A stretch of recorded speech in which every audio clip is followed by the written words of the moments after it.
अस्सलाम dear student, आज हमने कॉम्प्लेक्स एनालिसिस 2 बीएस में 6 सेमेस्टर के नेक्स्ट टॉपिक को स्टार्ट करना है। नेक्स्ट टॉपिक स्टार्ट करने से पहले आप तमाम स्टूडेंट्स से मेरी रिक्वेस्ट है कि मेरे चैनल को सब्सक्राइब, मेरी वीडियो को लाइक और शेयर ज़रूर करें। आज जो हमने टॉपिक पढ़ना है वो हमने पढ़ना है पोल्स ऑफ ऑर्डर एम। हमने पोल्स के बारे में पढ़ना है। पोल्स का ऑर्डर इन एमथ टर्म क्या होगा, इसकी डेफिनेशन पड़ेगी। इसकी एक एग्जाम्पल को डिस्कस करेंगे। तो सबसे पहले मेरे पास आ जाता है पोल्स ऑफ ऑर्डर एम। इसकी डेफिनेशन है a function f has poles of order m at a point z note. हमने कहा कि जो हमारे पास एक फंक्शन है f, वो हमारे पास क्या होगा, पोल ऑफ ऑर्डर m तब होगा जब उसके ऊपर एक पॉइंट लाई कर रहा हो। जो हमारे पास पॉइंट हो वो हमारे पास z नोट हो। उसके बाद नेक्स्ट हमारे पास आ जाता है if f of z is equal to 1 divided by z minus z not power m into Q of z। तो ये जो हमारे पास फॉर्म होगी ये हमारे पास रिप्रेजेंट कर रही होगी पोल्स ऑफ ऑर्डर m के फार्मूले को। आप लोगों ने ये फॉर्म अच्छे से याद रख लेनी है। और यहाँ पे हमने बता दिया where m is a finite and limit.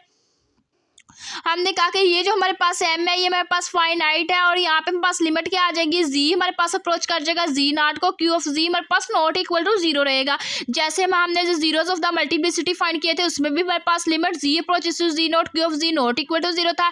इसी तरह पोल ऑफ ऑर्डर m के अंदर भी हमारे पास q ऑफ z की लिमिट के साथ हमारे पास वैल्यू क्या रहेगी, नॉन इक्वल रहेगी। उसके बाद नेक्स्ट हमने बता दिया एंड द फंक्शन इज मिमोमॉर्फिज्म। तो ये जो हमारे पास फंक्शन होगा ये हमारे पास मिरोमॉर्फिज्म फंक्शन होगा। और साथ में बता दिया गया कि ये हम अदर वे अगर हम इसकी डेफिनेशन को डिस्क्राइब करना चाहें तो वो हमारे पास क्या होगी, वो हमारे पास ये डेफिनेशन होगी a function is a meromorphism if it is analytic throughout the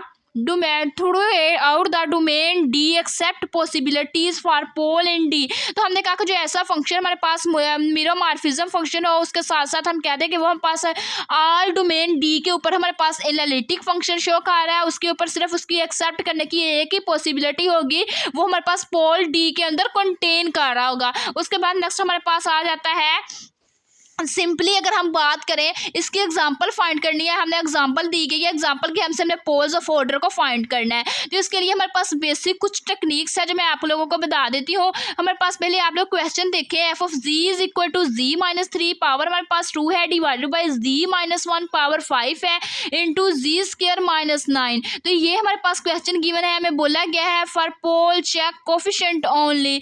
sorry ये हमारे पास हमें ये तो इसका सोल्यूशन स्टार्ट हो जाता है। ये हमारे पास ओनली हमें एग्जांपल दी गई है, हमें बोला गया है कि आप लोगों ने क्या करना है, आप लोगों ने यहाँ से पोल्स नंबर्स ऑफ पोल्स को फाइंड आउट करना है या पोल्स ऑफ ऑर्डर को फाइंड आउट करना है। तो उसके लिए हमें क्या करना पड़ेगा, आप लोगों ने अच्छे से याद रख लेना है। ये हमारे पास इक्वेशन गिवन है, जो हमारे पास डिनोमिनेटर पार्ट होगा वो हमारे पास पोल कहलाएगा, जो हमारे पास नोमिनेटर पार्ट होगा वो जीरोस कहलाएगा, जो डिनोमिनेटर पार्ट होगा वो हमारे पास पोल्स कहलाएगा। ये आप लोगों ने अच्छे से ये दो स्टेप्स याद रख लेना है। अगर हमें बोला जाए कि आप लोगों ने जीरोस ऑफ पोल फाइंड करने हैं इस इक्वेशन के लिए, तो आप लोगों ने क्या करना है, जो हमारे पास फर्स्ट नोमिनेटर वाली टर्म है उसको इक्वल जीरो से रख के आप लोगों ने क्या करना है, वहां से नंबर्स ऑफ जीरोस को फाइंड कर लेना है। अगर साथ ही में बोला जाए कि नंबर्स ऑफ पोल्स फाइंड करने हैं तो आप लोगों ने क्या करना है, जो डिनोमिनेटर है नीचे वाली हमारे पास टर्म है उसको इक्वल टू 0 रख के वहां से आप लोगों ने order of the poles find out कर लेने हैं। तो ये हमारे पास इसका बेसिक, ये हमारे पास इसकी टेक्निक्स होती है। हमने क्या करना है, यहाँ पे नंबर्स ऑफ पोल्स फाइंड करने हैं। नंबर्स ऑफ पोल्स हम कैसे फाइंड करेंगे, फॉर पोल्स हमने क्या करना है, फॉर पोल्स चेक कोफिशिएंट हमें क्या करना पड़ेगा, पोल्स के लिए चेक कोफिशिएंट को करना पड़ेगा। मीन्स हम क्या करेंगे, यहाँ पे हमारे पास जीरो हमारे पास क्या होते हैं, नोमिनेटर के लिए होते हैं, डिनोमिनेटर के लिए हमारे पास क्या होते हैं, पोल्स होते हैं। तो हम क्या करेंगे, जो डिनोमिनेटर वाली पूरी की पूरी टर्म है उसको इक्वल टू 0 रख लेंगे, वहां से हम इजीली पोल्स फाइंड आउट कर सकते हैं। तो यहाँ पे हमारे पास आ जाएगी इसकी नंबर्स ऑफ पोल्स हमने फाइंड करनी है। तो ये हमने रख लिया जी माइनस 1 इक्वल टू 0, इसको सेपरेट कर दिया जी प्लस 3 इक्वल टू 0। तो यहाँ से हमारे पास क्या आ जाएगा, जी इक्वल 1 आ जाएगा, जी इक्वल हमारे पास किसके आ जाएगा, -3 के इक्वल आ जाएगा। तो ये हमारे पास जब आ जाएगा जी की वैल्यू 1 आ जाएगी, जी की वैल्यू -3 आ जाएगी। तो यहाँ से हम क्या कर सकते हैं, इजीली पोल्स फाइंड कर सकते हैं। हमने कहा कि जो हमारे पास पोल है वो हमारे पास क्या आ गया, pole of G is equal to 1, pole of G is equal to -3। एक हमारे पास पोल आ गया जी इज इक्वल टू 1 के लिए, एक पोल आ गया जी इज इक्वल टू -3 के लिए। अब हम इसका ऑर्डर भी बता सकते हैं, जी इज इक्वल टू जब हमारे पास 1 आ रहा था इसकी पावर क्या थी 5, तो इसका हमारे पास जी इज इक्वल टू 1 के लिए इसका ऑर्डर क्या आ जाएगा 5। इस तरह जब हमने क्या किया, G is equal to minus find किया, जी इज इक्वल टू हमने क्या कर लिया, कौन सी वैल्यू फाइंड की, z is equal to -3 find किया था, तब हमारे पास यहाँ पे क्या आ रहा था, तब हमारे पास जो इसकी पावर थी वो 1 आ रही थी। इट्स मीन इसका हमारे पास ऑर्डर भी क्या हो जाएगा, 1 हो जाएगा।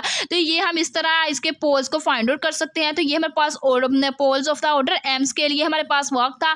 नोमिनेटर वाली टर्म हमारे पास जीरोस को रिप्रेजेंट करेगी, डी नोमिनेटर वाली टर्म हमारे पास किसको रिप्रेजेंट करेगी, पोल को रिप्रेजेंट करेगी। ये आप लोगों ने अच्छे से याद रख लेना है। तो ये थी आज की हमारी पोल्स ऑफ ऑर्डर एम्थ की वीडियो। अगर आप लोगों को मेरा आज का वीडियो लेक्चर पसंद आए तो मेरे चैनल को सब्सक्राइब, मेरी वीडियो को लाइक और शेयर जरूर करें। Thanks for watching. अल्लाह हाफिज़।